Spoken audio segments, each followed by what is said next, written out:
আমরা আজীবন পড়ি সুবহান রাব্বিয়াল আ'লা, এর অর্থটা কি কেউ জানে না, ঠিক কি না? তো চোখ দিয়ে পানি নামবে কেমনে? চাইনিজ ভাষা আমাদের কাছে যেরকম, কোরআনের তেলাওয়াত আমাদের কাছে অনেকটা এরকমই। চাইনিজ ভাষার অর্থ জানি না, কোরআনের আয়াতের অর্থ জানি, কিন্তু এই কথা বললে কি আল্লাহ আমাদেরকে ছাড়বে? No excuse will be granted that day. সেদিন আল্লাহ কোনো এক্সকিউজ গ্রহণ করবে না। আল্লাহ, আপনি আমারে ধৈর্যশীল বানান, আপনি আমারে শুকরগুজার বান্দা বানান। আল্লাহ, আমার চোখে আপনি আমারে ছোট বানান, গোটা বিশ্বের মানুষের চোখে আপনি আমারে বড় বানান। সবাই পড়ি আমিন। আল্লাহ, ভুল করছি, আল্লাহ মাফ করে দাও, ক্ষমা করো।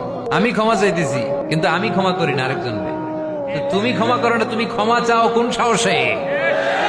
কোন নারীকে যদি তার চেহারার ডিজাইন তৈরি করার সুযোগ আল্লাহ দিতেন, সে নারী তাকে বিশ্ব সুন্দরী করে তৈরি করবে, ঠিক কিনা?